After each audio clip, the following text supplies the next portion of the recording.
నిజ నిర్ధారణకు అంతిమ నిర్ణయం DNA టెస్ట్. ఉన్నది ఉన్నట్లుగా వాస్తవాలను శోధించి వివరించేది మన DNA టీవీ. మన రాష్ట్రం, మన ఛానల్. నమస్కారం, DNA న్యూస్ కి స్వాగతం. ముందుగా ముఖ్యాంశాలు. పరిశ్రమల శాఖపై సీఎం చంద్రబాబు సమీక్ష. రాష్ట్రం నుంచి విడిపోయిన కంపెనీలను తిరిగి రప్పించేందుకు గట్టిగా ప్రయత్నాలు చేయాలని సీఎం వెల్లడి. డిప్యూటీ సీఎం పవన్ కళ్యాణ్ కలిసిన సుగాలి ప్రీతి తల్లి. తమ బిడ్డకు జరిగిన అన్యాయం మరే ఆడబిడ్డకు జరగకుండా చూడాలని పవన్ ని కోరిన ప్రీతి తల్లి. తమకు న్యాయం చేయాలని పవన్ కు వినతి పత్రం ఇచ్చిన ప్రీతి తల్లి.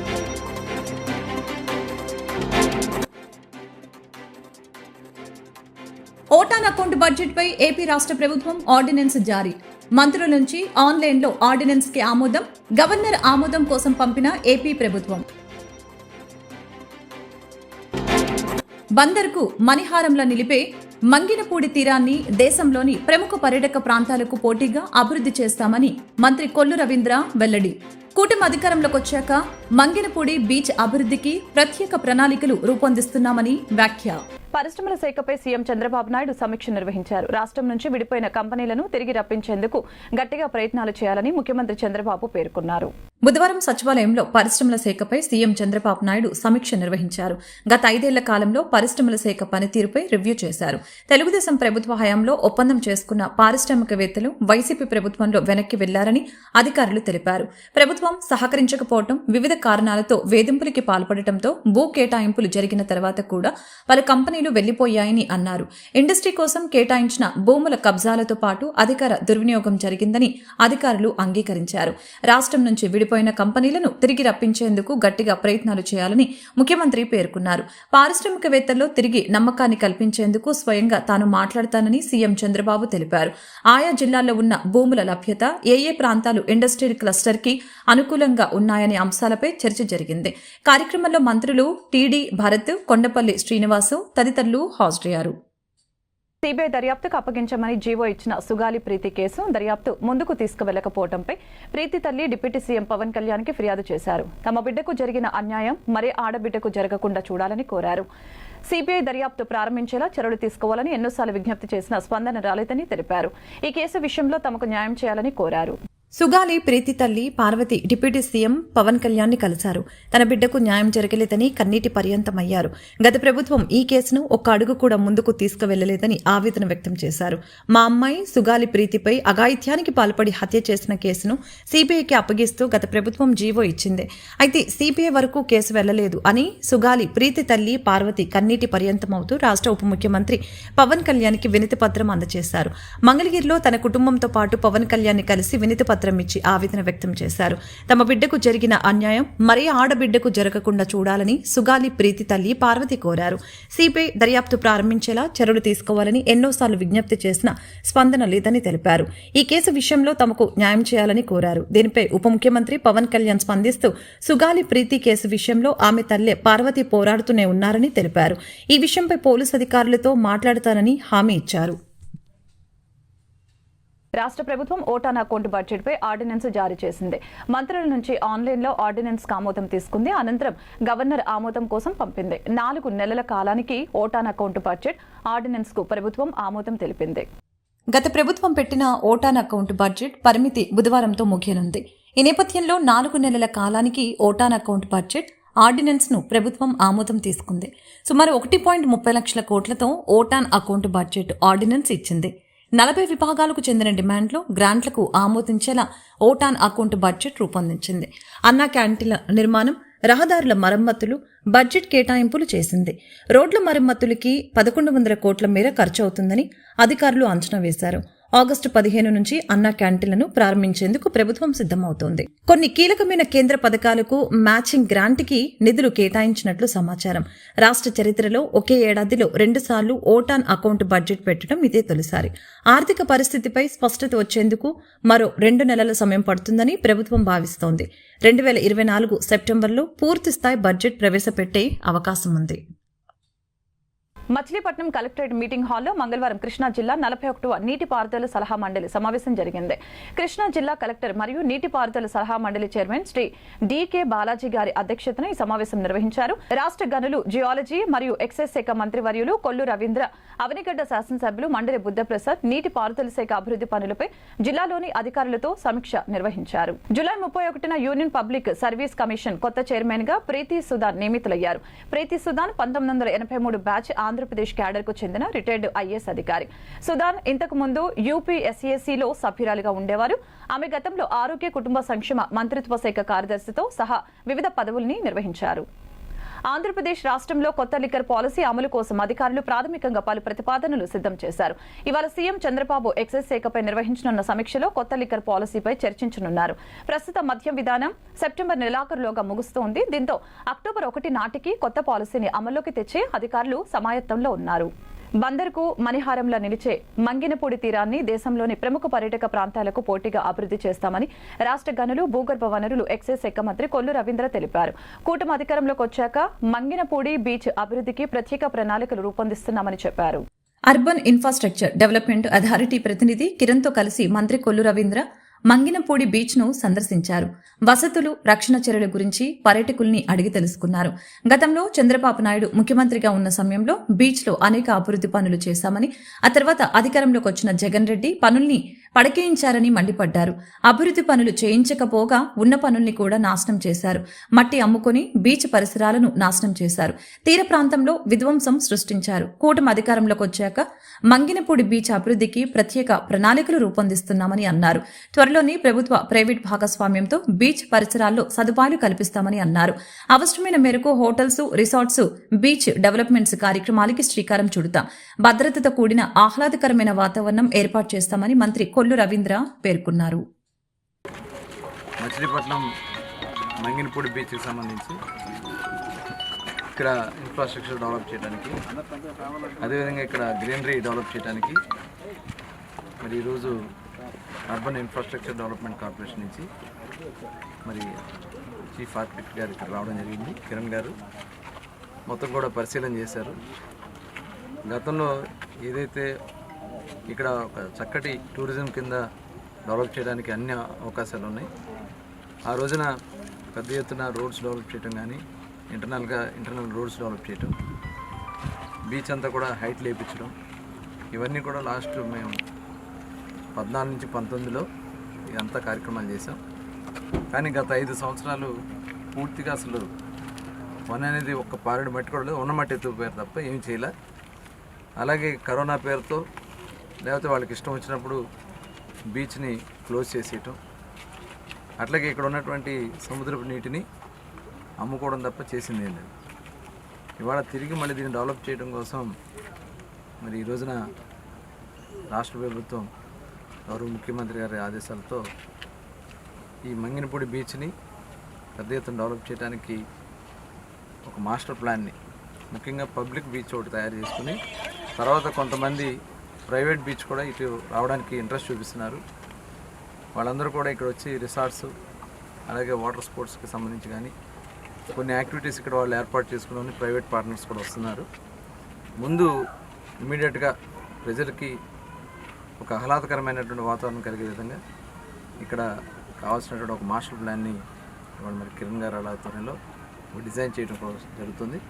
ఫస్ట్ డిజైనింగ్ అయిన తర్వాత మళ్ళీ దీని మీద మరొకసారి కూర్చుని పూర్తి స్థాయిలో ఇక్కడికి వచ్చే ప్రతి ఒక్కరికి కూడా ఆహ్లాదకరంగా ఉండే విధంగా ఇక్కడ ఈవినింగ్ టైమ్స్ కూడా, ఇప్పుడు ఎందుకంటే టైమింగ్స్ 6 గంటల లోపు చీకటి పడితే ఆపేస్తున్నారు, అలా కాకుండా లైటింగ్ అంతా కూడా పెట్టించి 8 గంటల వరకు సెక్యూరిటీతో కూడినటువంటి సముద్రంలో కూడా అక్కడ ఫ్లోటింగ్ రోప్స్ అన్నీ కూడా ఏర్పాటు చేసి ఎక్కడ ప్రమాదాలు రాకుండా సెక్యూరిటీ కూడా పెంచి దీనికి ఒక కమిటీ కూడా, నాన్ పొలిటికల్గా ఒక కమిటీ కూడా ఏర్పాటు చేయాలని చెప్పి మరి మొన్ననే మేము నిర్ణయించుకోవడం జరిగింది. ఈ నాన్ పొలిటికల్ ఎవరైతే కమిటీ ఉంటారో వాళ్ళు ఈ ఏరియాను డెవలప్ చేయడం కోసం వాళ్ళు తీసుకునే నిర్ణయాలు, అలాగే సిఎస్ఆర్ ఫండ్స్ రేస్ చేసుకోవడం కానీ, ఇక్కడికి వచ్చే రెవెన్యూ కూడా ఎలా పెంచుకోవాలి, ఎలా ప్రజలకి అన్ని ఫెసిలిటీస్, ఎందుకంటే కనీసం బట్టలు మార్చుకుంటా కూడా లేదు, టాయిలెట్స్ లేవు, స్నానం చేసి మళ్ళీ క్లీన్ చేసుకుంటా కూడా లేదు, అవన్నీ కూడా ఇమీడియట్గా ఏర్పాటు చేసే దానికోసం. ఏపీ ముఖ్యమంత్రి చంద్రబాబు ప్రాతినిధ్యం వహిస్తున్న కుప్పం నియోజకవర్గంలో వైసీపీకి ఎదురు దెబ్బ తగిలింది. కుప్పం వైసీపీ నేతలు నేడు చంద్రబాబు సమక్షంలో టీడీపీలో చేరారు. అమరావతిలో జరిగిన ఓ కార్యక్రమంలో 5 వైసీపీ కౌన్సిలర్లు, 15 మంది ఎంపీటీసీ సభ్యులు తెలుగుదేశం పార్టీని తీర్థం పుచ్చుకున్నారు. వారందరికీ పార్టీ కండవాలు కప్పిన చంద్రబాబు టీడీపీలోకి సాదరంగా స్వాగతం పలికారు. ఈ కార్యక్రమంలో ఎమ్మెల్సీ డాక్టర్ కంచెల శ్రీకాంత్ కూడా పాల్గొన్నారు. ఈ సందర్భంగా టీడీపీలో చేరిన కుప్పం నేతలు మాట్లాడుతూ కుప్పం అభివృద్ధి చంద్రబాబుతోనే సాధ్యమని తెలిపారు. వైనాట్ 175 అన్నారు. కుప్పంలో రౌడీయిజాన్ని పెంచి పోషించారు, కుప్పాన్ని సర్వనాశనం చేశారు అంటూ వారు ధ్వజమెత్తారు. కుప్పం నియోజకవర్గంలో గతంలో చంద్రబాబు పట్ల వైసీపీ నేతలు వ్యవహరించిన తీరు కారణంగా ప్రజల్లోనే వ్యతిరేకత వచ్చిందని వివరించారు. ఎమ్మెల్సీ శ్రీకాంత్ మాట్లాడుతూ త్వరలోనే మరికొందరు కుప్పం వైసీపీ నేతలు కూడా టీడీపీలో చేరుతున్నారని వెల్లడించారు. కుప్పం పాల్ డైరీలతో నుంచి వ్యవసాయ రంగంతో నుంచి ఉన్నతమైన స్థాయికి తీసుకోవాలని చంద్రబాబు నాయుడు కోరుతున్నాం. అదే మరి ఆయన కూడా మాకు భరోసా కల్పిస్తున్నారు.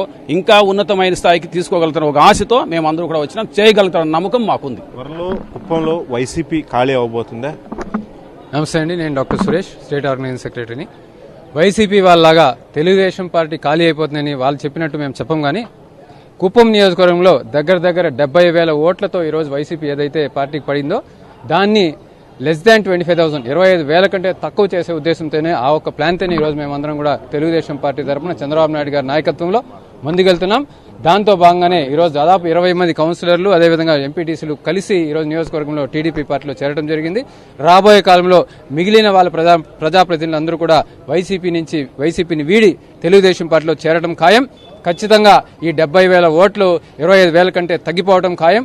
కుప్పం నియోజకవర్గం రాష్ట్రంలోనే అభివృద్ధిలో అదేవిధంగా ఆర్థికంగా సామాజికంగా నెంబర్ 1 నియోజకవర్గంగా ఉండటం, తెలుగుదేశం పార్టీ అధినాయకుడు నారా చంద్రబాబు నాయుడు గారి నాయకత్వాన్ని బలపరచడం ఖచ్చితంగా జరుగుతుందని చెప్పి సందర్భంగా తెలియజేస్తున్నారు. ఏమంటారు? వాళ్ళ చంద్రబాబు సమక్షంలో పార్టీలో చేరారు, ఏం చెప్పాడు, మీకు ఏమనిపిస్తుంది? సార్, నేను మఠం పంచాయతీ ఎంపీటీసీ చంద్రప్ప. రేపు సీఎం చంద్రబాబు శ్రీశైలం పర్యటన చేయనున్నారు. శ్రీశైలం ప్రాజెక్టు వద్ద జలహారతి కార్యక్రమాన్ని చంద్రబాబు నిర్వహిస్తారు. ఆ తర్వాత కుడిగట్టు జల విద్యుత్ కేంద్రాన్ని సందర్శిస్తారు. ఈ సందర్భంగా జిల్లా అధికారులు ముమ్మర ఏర్పాట్లు చేస్తున్నారు. ఆంధ్రప్రదేశ్ ముఖ్యమంత్రి చంద్రబాబు గురువారం రోజున శ్రీశైలంలో పర్యటిస్తున్న నేపథ్యంలో అధికారులు ముమ్మర ఏర్పాట్లు చేస్తున్నారు.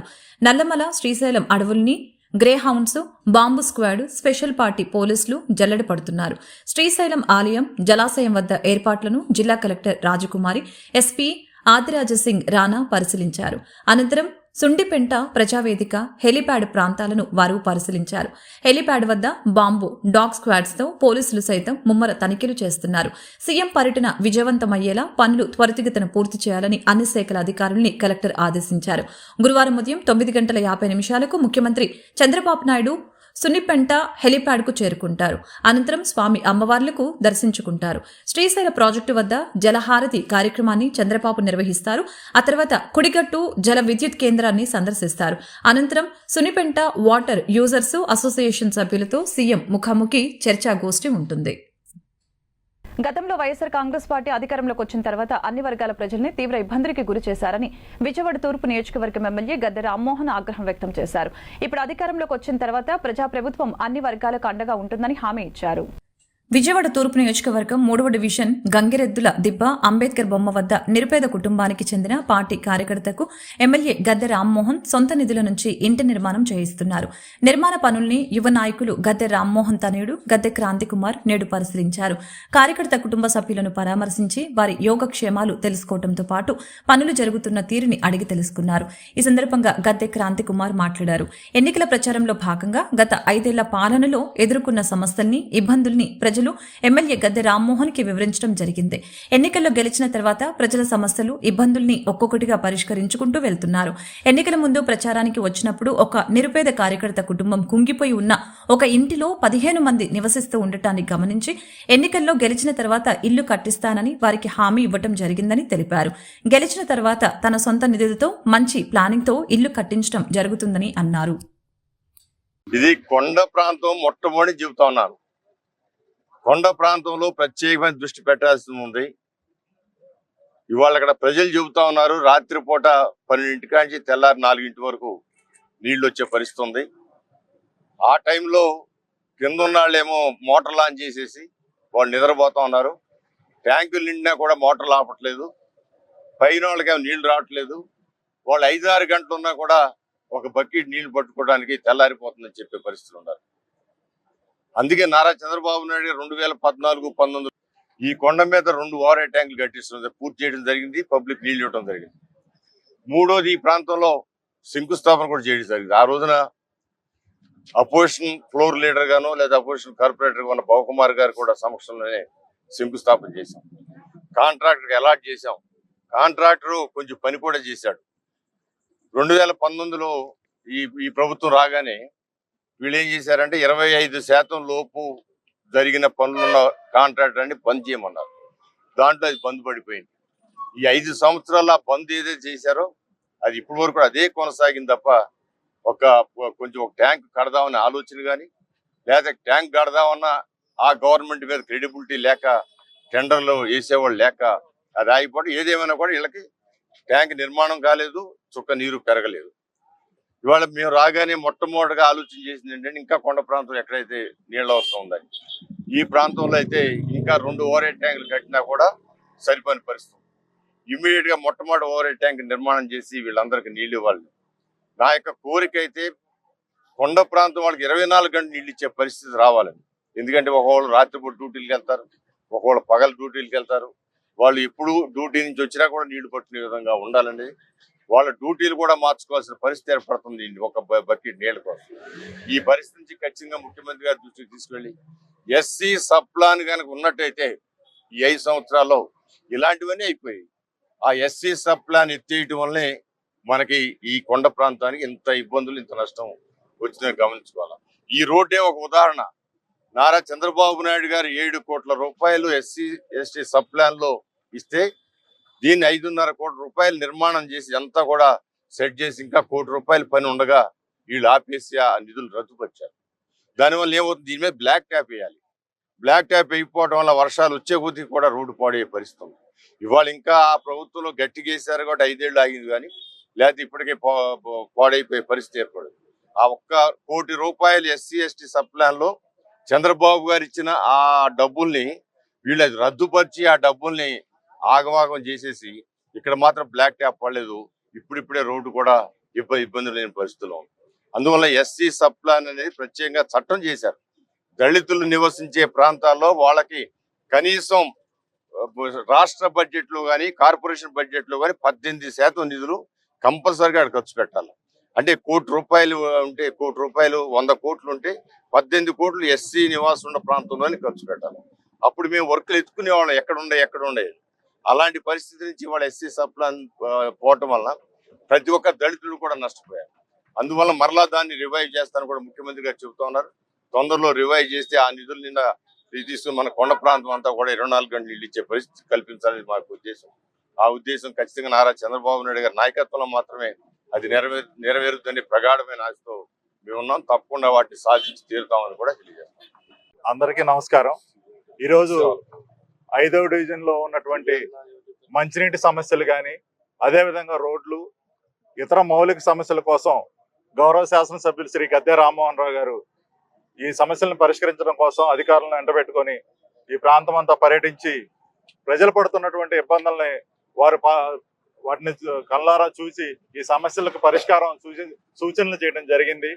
ముఖ్యంగా ఈ తూర్పు నియోజకవర్గంలో నియోజకవర్గ ప్రజలందరూ ఏ విధంగా ఎమ్మెల్యే రామ్మోహన్ గారి మీద ఒక గట్టి నమ్మకాన్ని పెట్టుకొని 50,000 అఖండ మెజారిటీతో గెలిపించి మా నాయకుడు, మా కష్టాలు కన్నీళ్లు దుడిచే నాయకుడని ఏ విధంగా విశ్వసించారో, అదేవిధంగా గౌరవ శాసనసభ్యులకు శ్రీ గద్దె రామ్మోహన్ రావు గారు కూడా ఈ ప్రాంతంలో ఏ సమస్య ఉన్నప్పటికీ కూడా ముఖ్యంగా 2019వ సంవత్సరంలో ఈ ప్రాంతంలో ఉన్నటువంటి మంచినీటి సమస్యని పరిష్కారం చేయడం కోసం ఆ రోజున ఓవర్ హెడ్ ట్యాంక్ నిర్మాణం కోసం శంకుస్థాపన చేసి పనులు చేయించడం జరిగింది. అది రామ్మోహన్ రావు గారికి, ఎమ్మెల్యే గారికి మంచి పేరు రావడం ఇష్టం లేని వాళ్ళందరూ కూడా దాన్ని ఆ రోజున వైసీపీ ప్రభుత్వం అడ్డుకొని ఆ యొక్క ట్యాంక్ నిర్మాణాన్ని ఆపి పక్కన పెట్టడం జరిగింది. ఈ 5 సంవత్సరాలుగా ఈ ప్రాంతంలో ప్రజలు మంచినీళ్ళకు కానీ, రోడ్లు, ఇతర లైట్లు కానీ, మౌలిక వస్తువుల విషయంలో అనేక ఇబ్బందులు పడటం జరుగుతూ ఉంది. ఇప్పుడు ఈ చంద్రబాబు గారి ప్రభుత్వంలో, ఎన్డీఏ కూటమి ప్రభుత్వంలో ప్రతినిత్యం అలా ఎన్నికలైన దగ్గర నుండి, ప్రభుత్వం కొలువు తీరు దగ్గర నుండి ప్రతిరోజు కూడా ఈ డివిజన్లు కానీ అన్ని డివిజన్లో కూడా పర్యటిస్తూ మరి ముఖ్యంగా ఈ 5వ డివిజన్ మీద ప్రత్యేకమైన శ్రద్ధ పెట్టి గౌరవ శాసనసభ్యులు శ్రీ గద్దె రామ్మోహన్ గారికి ఇక్కడికి విచ్చేసి ఈ సమస్యలన్నింటి కూడా అధికారులకు దిశానిర్దేశం చేసి ఈ సమస్యలను పరిష్కారం చేయడానికి పరిష్కార మార్గం చూపించినందుకు 5వ డివిజన్ తెలుగుదేశం పార్టీ తరఫున ప్రత్యేకమైన కృతజ్ఞతలు తెలియజేస్తున్నాం. క్వారీ ప్రమాద మృతుల కుటుంబాలకి 50 లక్షల నష్టపరిహారం చెల్లించాలని సిపిఐ ఎన్టీఆర్ జిల్లా కార్యదర్శి దోనేపూడి శంకర్ ప్రభుత్వాన్ని డిమాండ్ చేశారు. ఈ విషయమై దాసరి భవన్ లో మీడియా సమావేశంలో ఆయన మాట్లాడారు. కంచికచెల్ల, ఇబ్రహీంపట్నం మండలాల్లోని పరిటాల, దొనబండ, కేతనకొండ, కిలేసపురం గ్రామ పరిసరాలలో ఉన్నటువంటి గ్రానైట్ క్వారీల కారణంగా అనేక ప్రమాదాలు జరుగుతున్నాయని తెలిపారు. కార్మికుల కోసం భద్రతా చర్యలు తీసుకోకపోవడం వలన పరిశ్రమల్లో ప్రమాదాలు జరుగుతున్నాయని అన్నారు. గ్రానైట్ క్వారీ యాజమాన్యాలు అక్రమ త్రవ్వకాలకు పాల్పడుతున్నారని దోనేపూడి శంకర్ తెలిపారు. నిరంతరం పర్యవేక్షించవలసిన గనుల శాఖ, కార్మిక శాఖ, క్వారీ యజమానులు మామూళ్ల మత్తులో జోగుతూ నిర్లక్ష్యంగా వ్యవహరించడం అన్యాయమని అన్నారు. ప్రమాదాలలో అసువులు బాసిన కార్మికుల కుటుంబాలకు 50 లక్షలు ప్రకటించి అందజేయాలని ప్రభుత్వాన్ని డిమాండ్ చేశారు. కొండపల్లి పారిశ్రామిక కాలుష్యాన్ని నివారించాలని కోరుతూ ఇబ్రహీంపట్నం రింగ్ సెంటర్లో ఆగస్టు 2న నిరసన కార్యక్రమం నిర్వహించడం జరుగుతుందని తెలిపారు. ప్రభుత్వం వెంటనే స్పందించి భద్రతా చర్యలు చేపట్టాలని, మృతుల కుటుంబాలకి ఎక్స్గ్రేషియా అందజేయాలని, లేని పక్షంలో పెద్ద ఎత్తున పోరాటాలు చేస్తామని హెచ్చరించారు. జరుగుతున్నాయి. జూలై మాసంలోనే అక్రమ తవ్వకాలకు అడ్డాలుగా మారిన కార్మికుల పాలిట క్వారీలు సమాధులుగా, గోరీలుగా మారినటువంటి నేపథ్యంలో 3 కార్మికులు సజీవ సమాధి అవటం జరిగింది రాళ్ల మధ్యలో. మానవత్వం ఉన్న ప్రతి ఒక్కరూ కూడా స్పందించాల్సిన అవసరం ఉన్నది. ఎండనక వాననక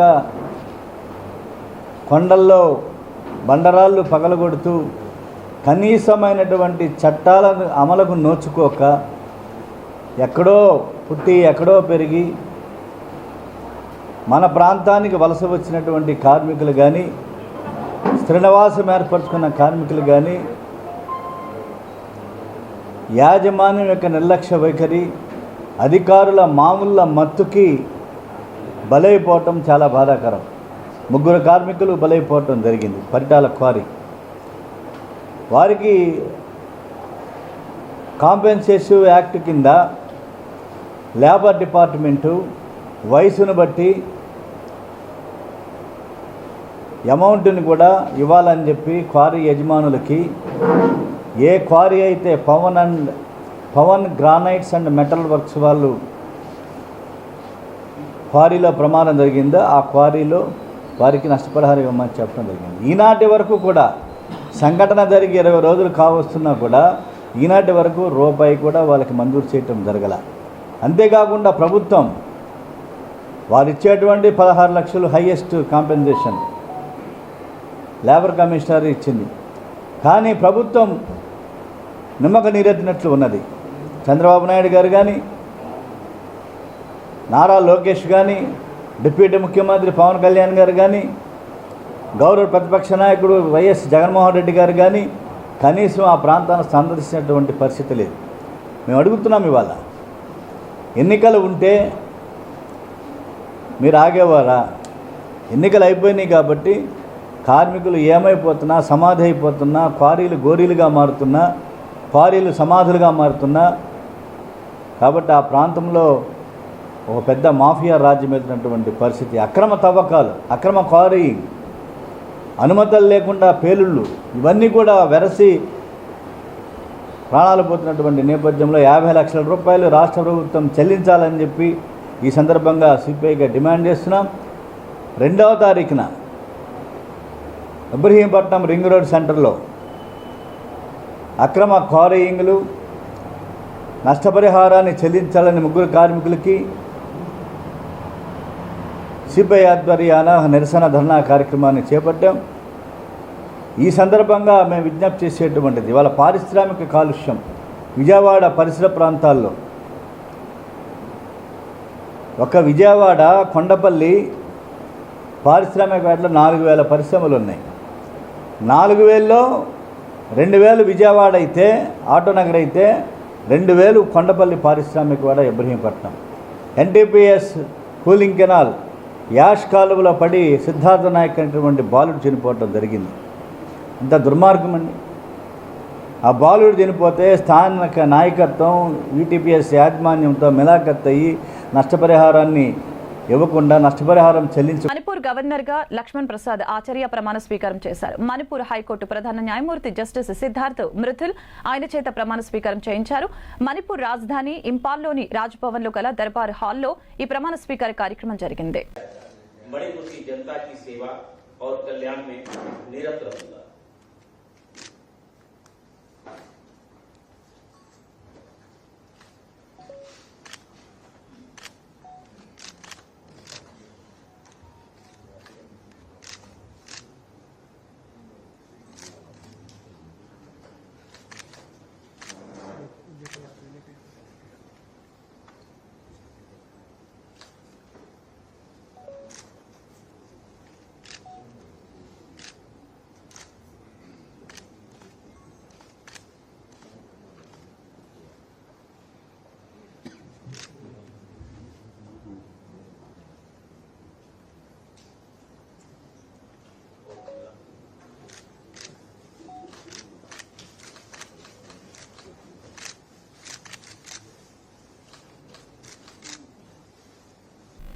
రక్తదాతలు నిజమైన హీరోలని, నిస్వార్థ సేవకులుగా ప్రాణాలు నిలిపే రక్తదాతలకు వందనాలని తెలుగుదేశం జిల్లా తెలుగు యువత అధ్యక్షులు మెండా దాసు నాయుడు తెలిపారు. మంగళవారం స్థానిక మిల్ జంక్షన్ హాయ్ బేకరీ అధినేత కనుగుల రాము లక్ష్మీల గారాల పట్టి చర్విత జన్మదినం సందర్భంగా కుటుంబ సభ్యులతో పాటు సిబ్బంది స్వచ్ఛందంగా పాల్గొని new Srikakulam blood bank manager doctor T Manikanta ఆధ్వర్యంలో రక్తపు సిరాను అందజేశారు. చర్విత జన్మదినంలో భాగంగా ఒక స్వచ్ఛమైన మనసుతో ఆలోచించి సమాజానికి మంచి చేయాలనే తపనతో రక్తదాన శిబిరాన్ని నిర్వహించడం హర్షణీయమని, అందరూ ఇలా ఆలోచిస్తే ప్రతి వేడుకలు రక్తదాతలుగా మారి రక్త కొరత లేని జిల్లాగా నిలుస్తుందని సందేహమిచ్చారు. వార్తలు ముగించే ముందు ముఖ్యాంశాలు మరొకసారి. పరిశ్రమల శాఖపై సీఎం చంద్రబాబు సమీక్ష. రాష్ట్రం నుంచి విడిపోయిన కంపెనీలను తిరిగి రప్పించేందుకు గట్టిగా ప్రయత్నాలు చేయాలని సీఎం వెల్లడి. డిప్యూటీ సీఎం పవన్ కళ్యాణ్ కలిసిన సుగాలి ప్రీతి తల్లి. తమ బిడ్డకు జరిగిన అన్యాయం మరే ఆడబిడ్డకు జరగకుండా చూడాలని పవన్ ని కోరిన ప్రీతి తల్లి. తమకు న్యాయం చేయాలని పవన్ కు వినతి పత్రం ఇచ్చిన ప్రీతి తల్లి.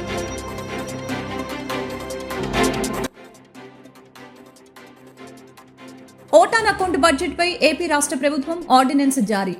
మంత్రుల నుంచి ఆన్లైన్లో ఆర్డినెన్స్ కి ఆమోదం. గవర్నర్ ఆమోదం కోసం పంపిన ఏపీ ప్రభుత్వం. బందర్కు మణిహారంలా నిలిపే మంగినపూడి తీరాన్ని దేశంలోని ప్రముఖ పర్యాటక ప్రాంతాలకు పోటీగా అభివృద్ధి చేస్తామని మంత్రి కొల్లు రవీంద్ర వెల్లడి. కూటమి అధికారంలోకి వచ్చాక మంగినపూడి బీచ్ అభివృద్ధికి ప్రత్యేక ప్రణాళికలు రూపొందిస్తున్నామని వ్యాఖ్య. ఈ వార్తలు ఇంతటితో సమాప్తం. మరొక బులెటిన్లో మళ్ళీ కలుద్దాం. నమస్కారం. నిజ నిర్ధారణకు అంతిమ నిర్ణయం DNA టెస్ట్. ఉన్నది ఉన్నట్లుగా వాస్తవాలను శోధించి వివరించేది మన DNA టీవీ. మన రాష్ట్రం, మన ఛానల్.